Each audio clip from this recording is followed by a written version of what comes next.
Hello, it's Joanne here from JoanneEarns.com, and I'm so excited to be sharing this interview with you today. Another one in our Business and Babies series, and this is with Lynn JT, who's joining us from sunny Dorset in the UK. Thank you so much, Lynn, for joining us. That's cool. Oh, thank you for having me here. It's fantastic. Oh, it's my pleasure. Absolutely. So first of all, just tell us a little bit about your business. I'm very intrigued. So hypnobirthing, and you've got a few other things going on. So I'll turn it over to you. That's right. It's quite a big bundle of different things, but it's all around motherhood. So my business is called Mindful Mamas Raising Tigers, but there's several aspects of the business. Primarily, I do hypnobirthing. So I teach that through my online course and community. And it's really about empowering women to be able to birth like a boss. That's the main thing from there. But I also work in perinatal mental health, and with my partner, my business partner, we train midwives and healthcare professionals in understanding mental health and what women really need, and how to be able to give them a better care in all the maternity services. So yeah, those are the two different aspects of it. Giving birth, having children, it completely uproots all sense of identity. You're just this completely different person. It does. I think that's a huge thing. You're absolutely right. It uproots you. It makes you doubt who you are. Your body's changing, your mind's changing, your priorities are changing. And then the healthcare professionals can, at that stage, they can take you in either way, in an encouraging way where you bloom and you discover so much potential that you have as a woman, as a mother, as an individual, or through fear mongering and making you doubt yourself. They can really make it go the complete other way. And I've seen women who have gone from these incredible independent women to being crumbled. So yeah, it's a bridge. It's a real cross. Yeah, really valuable work. That's awesome, Lynn. Yeah, that's cool. And how long have you been in business? How long have you been doing what well, let's see. I would say that it's really taken off. It's how I like to say. I mean, officially, what I like to call launched and taken off since the summer of 2017. But this has been a brain baby inside me ever since I had my little one. So that's back in 2014. And the whole, I say it's a brain baby. It literally is that. When you're incubating this idea, there's so much that goes behind setting up a business and juggling that with a kid, with a baby, with a newborn, your first. It did take a long time to come to something, to come to what I would be able to call a business. I think that's good for people to hear as well, isn't it? Because I think often there's an expectation you should just hit the ground running and go. And especially when you've just had a baby, it's not always that simple. No, it's not at all. I think that even just that, I suppose it depends where I'm just trying to make you a bit smaller, so I can look at you, because I'm aware that I'm looking up at you. I think you're going to be in different places, because I had friends who are already in business and having a baby at that stage. And I think that's a different mindset to if you're just had a baby and you're thinking, I'm going to start a business now with the child, when you weren't doing that before. And the learning curve is so incredibly steep, and at the same time you're sleep deprived. You're hormonal stuff. You're hormonal. You're trying to deal with breastfeeding and all those other things, and the stages change so quickly. By the time you're used to something, by the time you set up a routine, that's it. It changes. So as soon as you get used to one thing, especially with their behavior and stuff, it changes. Absolutely. And I think a lot of women, even though you might not recognize it in yourself, they go through postnatal blues or even just emotional dips. It doesn't have to be full-blown depression, but a lot of us go through that, and that is, I would say, it's amplified when you're trying to do something like set up a business and push yourself, giving yourself deadlines, and you're piling on the stress on yourself.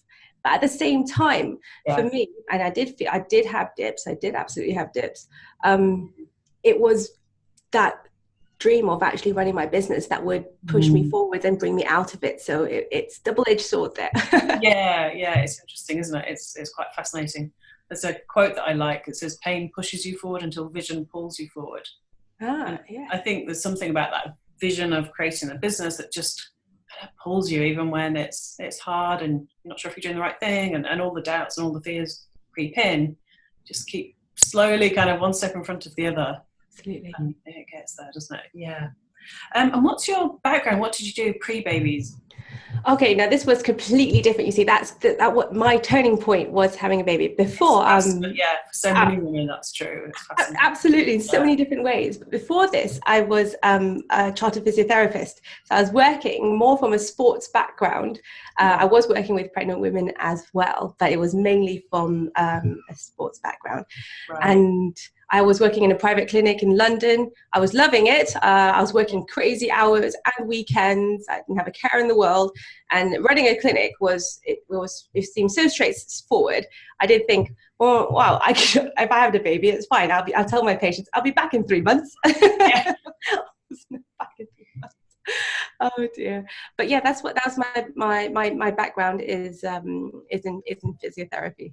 Yeah, it's so interesting. So still kind of healing in another way, and helping people heal, which is cool. Yes, it was actually that made me realize the whole mind body connection thing. Oh my gosh, you're going to help me. Can we pause that? Yeah. Can we pause the recording? Because she's okay. Sorry. So you were just saying the mind body connection. Yes, that's right. So because I came from a science background, a much more, hard evidence-based science background, I found it extremely hard to connect with anything that was a bit woo-woo, a bit left on the healing side of things. But then when I was pregnant, my aunt forced me to do her hypnobirthing course, essentially. Oh, really? And yes, and the thing is that it completely that was the big transformation. I spent the 2 days crying. There was so much emotion that I didn't realize that was there. There were so many things that I was realizing about myself that wasn't there. And it made me realize a lot of things about how the mind and body are so connected. Because before I'd only treat the body, and some people only treat the mind. And my mom's a psychotherapist, so we were always at heads together. Right. Yeah. And this was the bridge. It was amazing. And I when you saw that, it was like a bit of a revelation for me. And I saw things completely differently. And then when I had my daughter, it was the most incredible home birth that I had with her, and that just changed everything. And when I saw her. And I think this happens for a lot of parents. It changed everything in terms of your priorities, your values, and what you felt your purpose was in life. All of these things, all of the existential crisis, and all those plans you had for I'll just I'll just whatever. Absolutely, everything goes. And then I would say to completely. Because I think sometimes, I was thinking about it. I thought, it would be a lovely idea to do this. And then sometimes the universe gives you a kick up the butt or a little shove in the right direction. And the worst thing that could have happened to a new mum happened to me. And I got made redundant. And it was terrible. And it was because I got pregnant. It was because I couldn't go back. And it was horrendous. It's one of the things that I'm just so angry about, and I always try and help women through this as well when they go, because a lot of women go through this. It's very hush, but it happens a lot still. That you are pregnant and somehow you are made redundant, even though it's a really busy clinic. I mean, I've been running it for ages, but I couldn't do the hours. I couldn't commit to the crazy hours that I used to do. I couldn't commit to the weekend times that I used to do, and I couldn't come back in 3 months. I just couldn't. So my priorities changed. It wasn't my priority anymore. And that cost me my career back then. So that kick from the universe did make me think, what, I sink or swim. I've got to do something. And I just decided I have to start this is what it is. It's a sign that I need to go into this. Push towards your own thing. Yeah. Exactly. So look out for those signs. Yeah, absolutely. Oh, that's amazing.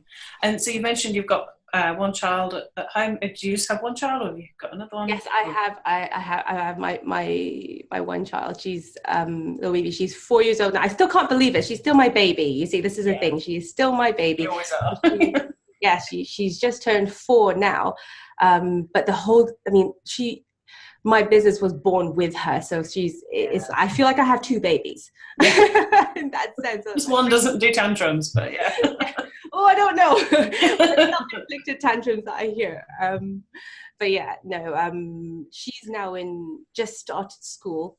And I think this is a big change as well, because I have more time now to focus onto the business. But those first 4 years are incredibly hard. It was the hardest thing. I think it's the hardest time to start up a business. It's crazy. I think it is crazy, but it's just the way it was meant to be. Yeah. And that actually leads into my next question, which was about the kind of the nap time hustle, as we call it. And what you can get done in the nap time is quite phenomenal when you really kind of set your mind to it. So sounds like things are a bit different now. She's at school, you got a little bit more time. Yes, absolutely. But I did do the nap time hustle. Absolutely. It was all about that. When she would go down for a nap, it would be put it down very gently and run and try and do as much as possible. But then once she woke up, I would try and be really strict with myself and leave it at that, which means that your work is really broken up. Yeah. But then I think what I started doing was planning in advance what I would want to do in that time that I knew that I had.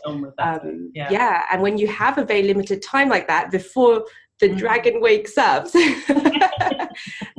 you just get on with it and you do it. And it's true. You realize that you can be really, really productive when you have a deadline. So I think actually it's a good thing to keep from that hustling with baby, is to keep those mini deadlines for yourself. So even now today, I think, okay, I've got to do this, and I could do this one thing. I'm designing a thumbnail or something like that, and I could let myself go on for an hour doing it.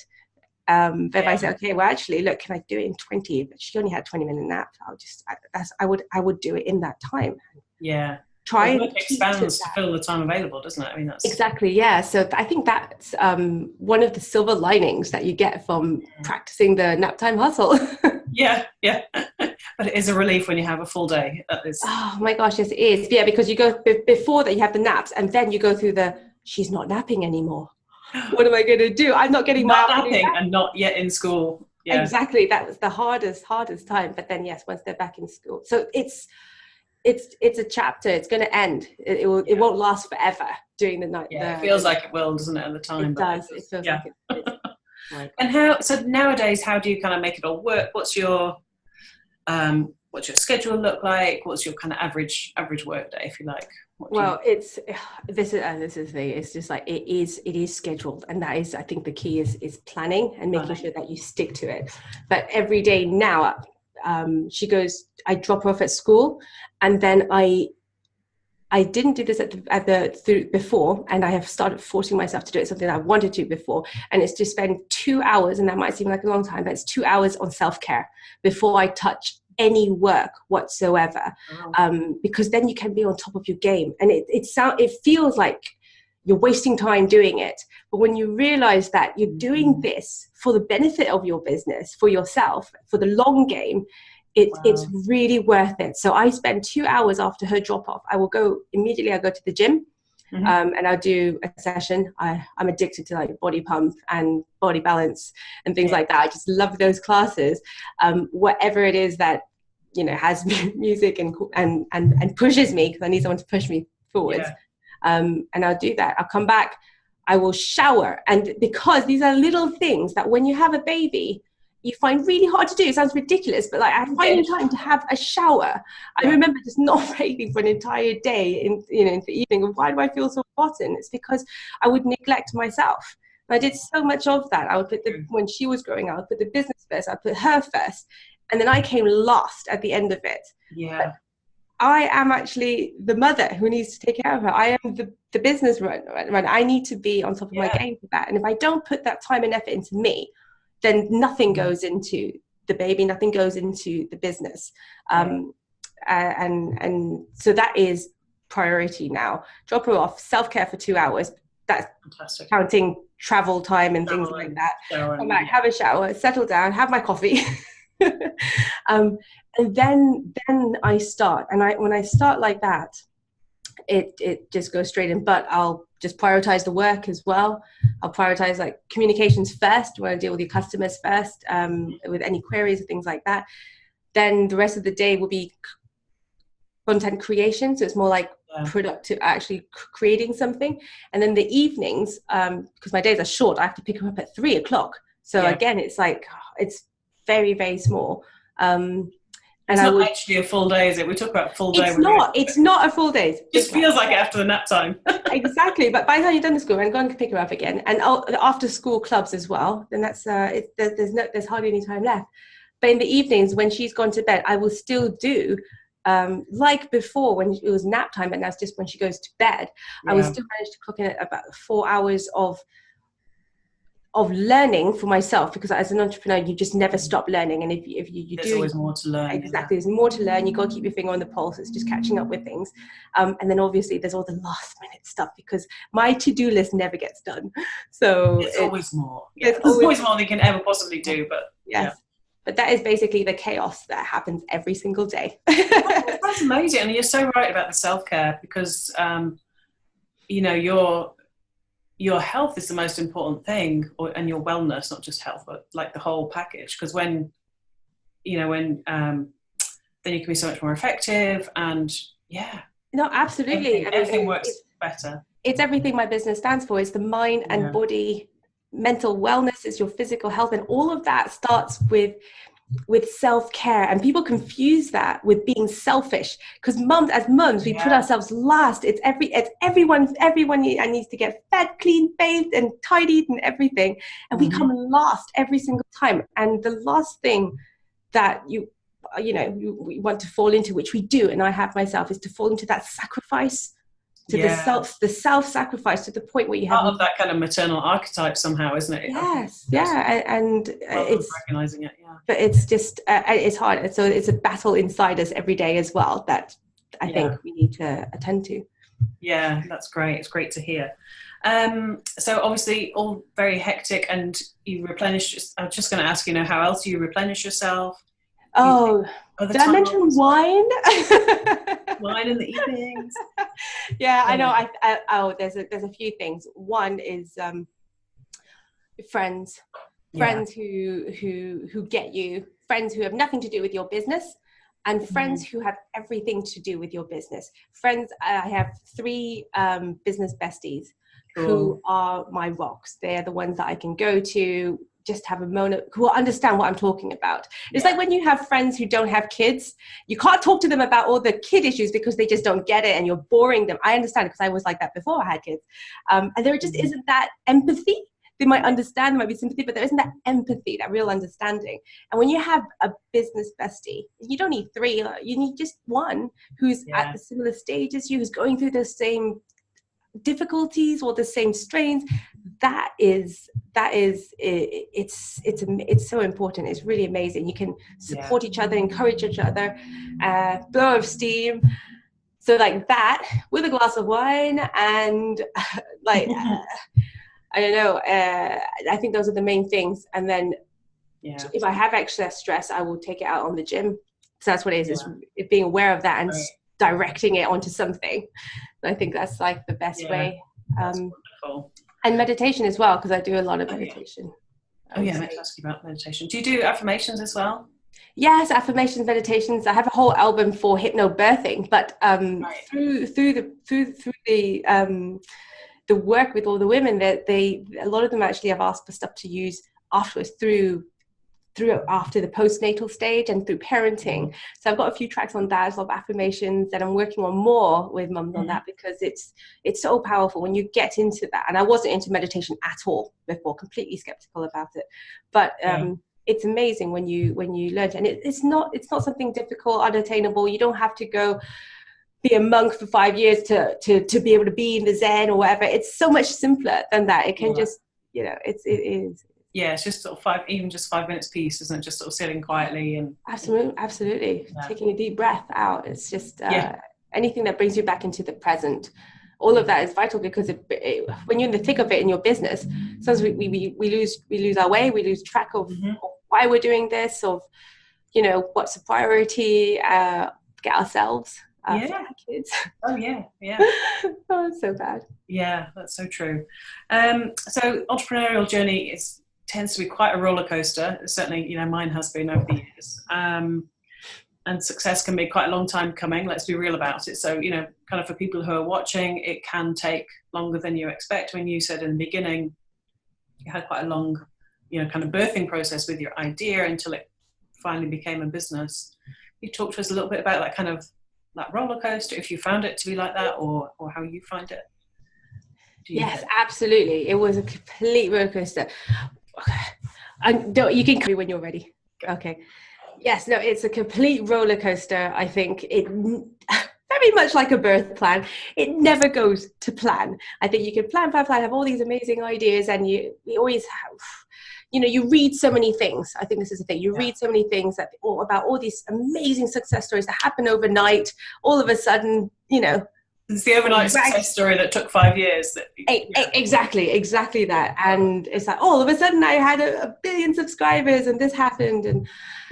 But that's not realistic. I think for the vast majority of people, and even all the success stories, there's a lot of hard work that went into it. There was years of planning, or like months at least of planning of doing it. And I do think that if someone can have an overnight success like that, either one or two things happen. Either they are completely minted already and have a nanny, someone who get a cleaner, a chauffeur, someone who can do everything for them, and they can just focus on the business the way you would when you were just single.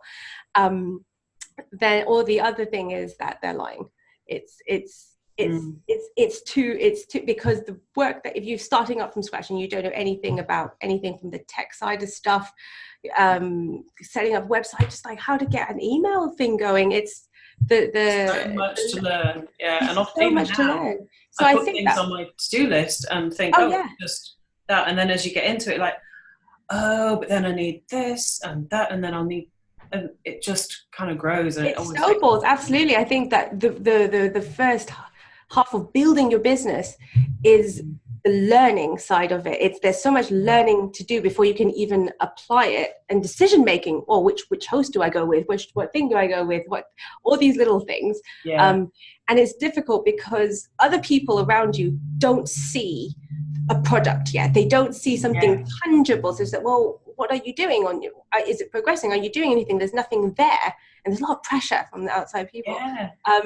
But you're like, well, there's nothing there yet, but there's so much that needs to be created behind the scenes. So don't underestimate that, and don't think it's nothing. It's not. All those are the foundations. That's what it is. It's the foundations. You can't see it yet, but they are the foundations. The more work you put into it, the easier it will be, and the more stable your business will be. So it's worth putting in that time and effort to do that. But that is why it's a roller coaster.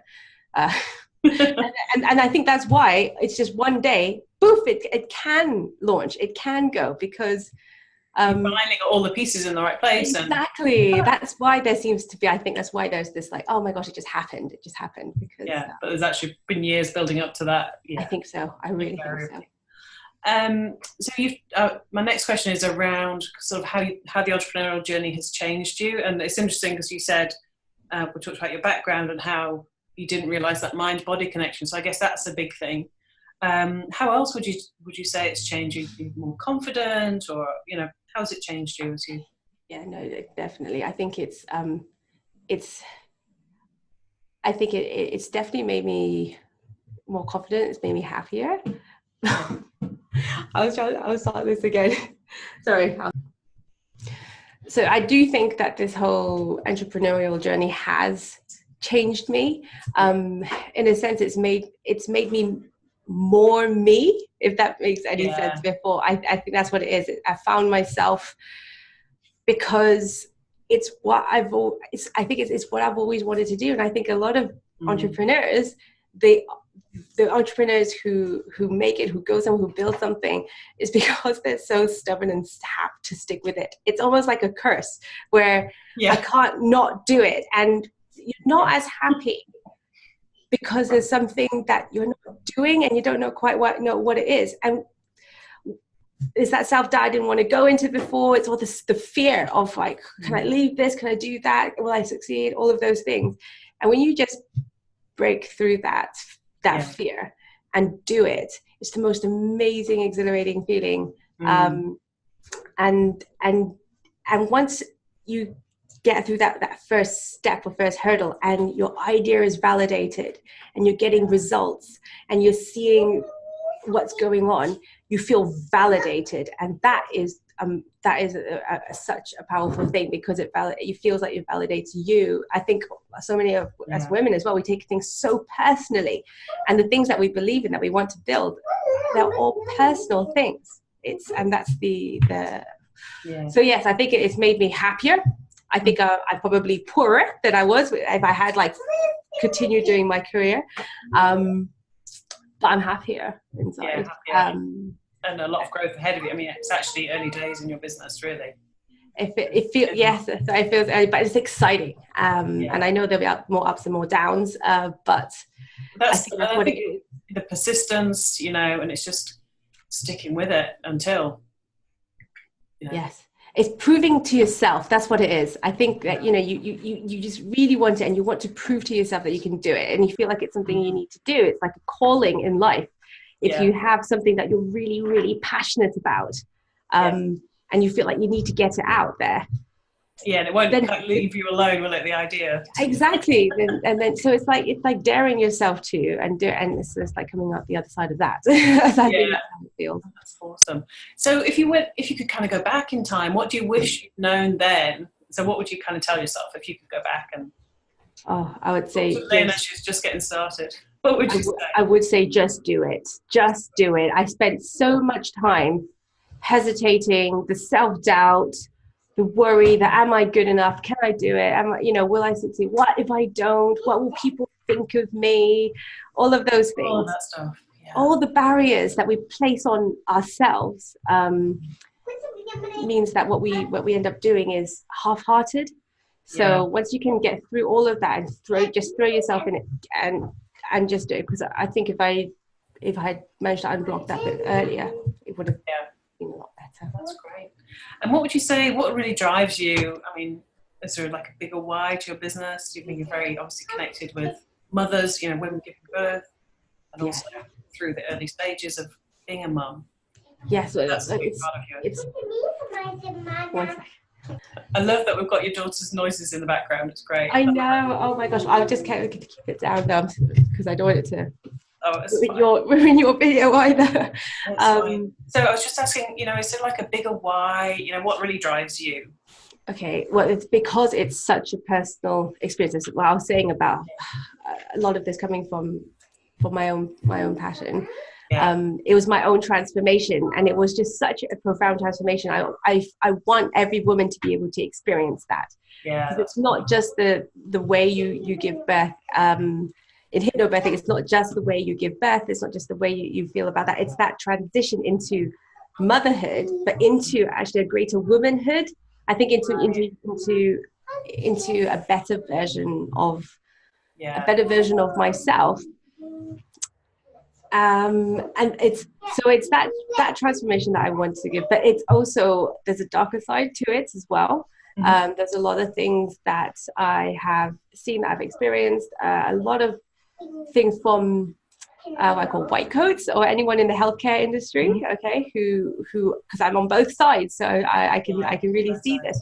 And there is such a thing as #obstetric abuse. It's terrible. Obstetric violence. #obstetric violence, and you look at it and it's terrible, and it's one of those things that still happens, where women can be, from the smallest thing as their birth choices not being respected, being forced to birth in certain positions, or to be given drugs or interventions that they firmly request against, to much darker things, and a lot of psychological abuse comes with that, which is the hardest because it doesn't leave physical scars, but the amount of damage that does to you as a person, just as a person, and then as a mother for your child. And then there's a lot of what is the real cause behind this particular case of depression, of postnatal blues. Why is there a lack in bonding with the child at this stage, and a lot of it can be traced back to, you know, the kind of psychological, emotional support that was around you, or lack of, during the pregnancy, during the birth, and the early phases afterwards. So I feel like my movement is a movement against that.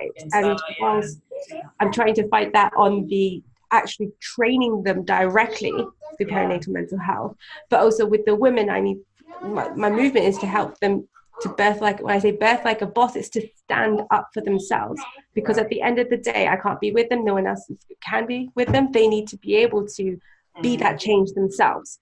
So all of that is the what I think I get emotional just talking about it, because there is so much frustration in this, and I've seen so many women who really suffer from this, and the effects are long lasting. And repercussions actually on how you are mentally have an effect on your baby through the hormones, through your mental, and through your bonding, your parenting with them afterwards. All of this is affected. The bonding, like you say. Yes, absolutely. And a lot of our fears, what happens so often is that we just reflect that onto our kids, and it's transmitted in. And the work that I'm doing with my business partner in the perinatal mental health, she's doing a lot of research into how this is actually stress itself, our stress and mental health affects the epigenome. So it actually has a genetic transmission through the generations. Wow. It's insane how much damage can be done from things that we tend to accept, put up with, and just think, exactly. And so a lot of this is for that. And my final why is for my daughter. I want her to grow up to be a strong, independent woman, and I think that you can only lead through example. So a lot of that is bettering my wife, to better myself, to be able to be a better parent, and to help other women because every woman deserves to have the best support they can get for this. It's not easy. It's the hardest thing. It is. So it's the hardest thing. Oh, that's amazing. Thank you so much for sharing that, Lynn. Thank you. So one of the quotes that I really love is Gandhi's, "Be the change that you want to see in the world." I mean, I think you've touched on that already. Is there anything else that you want to add? Like, what's the change? I love that quote. That's fantastic. That's a really good one. I love that. That's excellent. But I think that just because Gandhi said it might feel a bit unattainable, or, you know, like it's, you have to be so extreme in that way. But I do think we all have that potential in us, and it's just deciding to do it. It's actually, what he says, it's being that change, not just thinking about it, not just wishing it.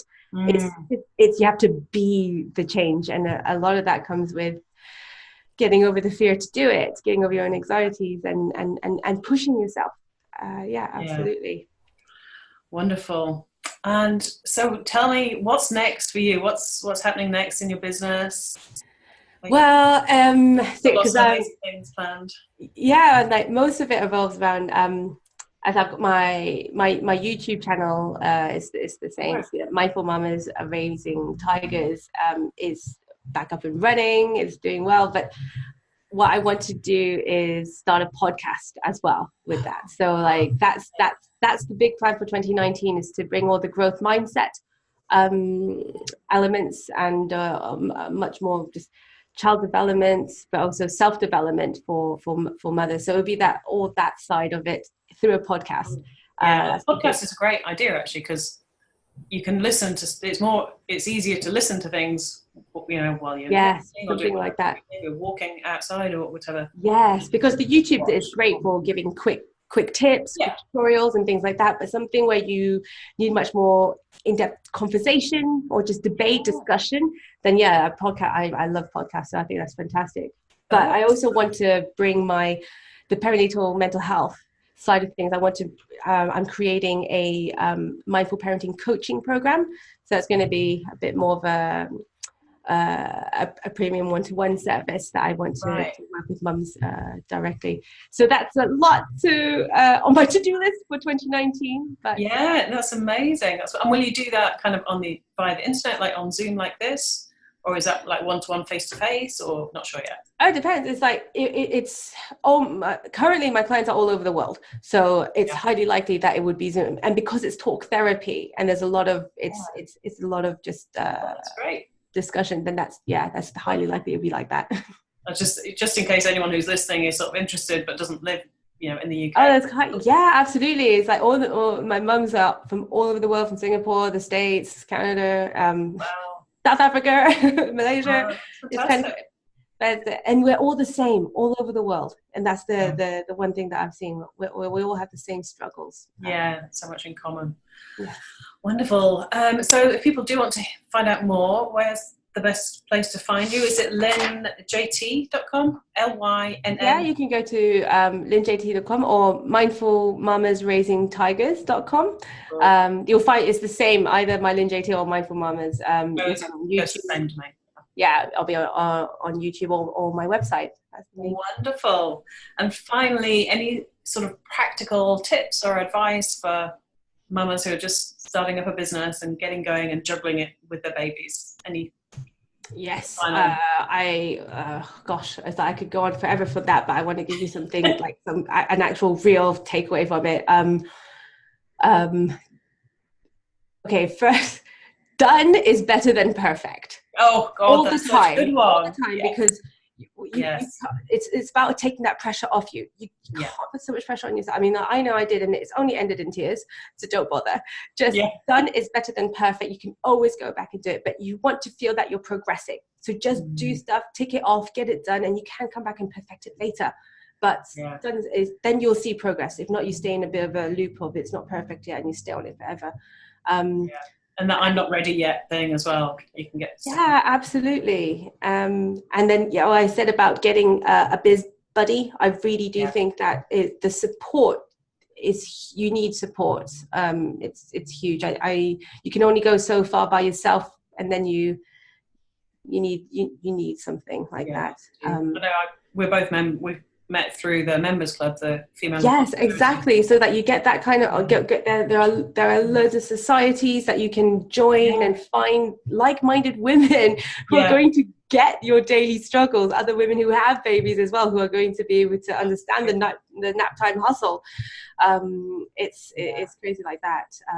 And don't lose your sense of humor. Remember why you're doing this. Just if you can't, then just laugh about it.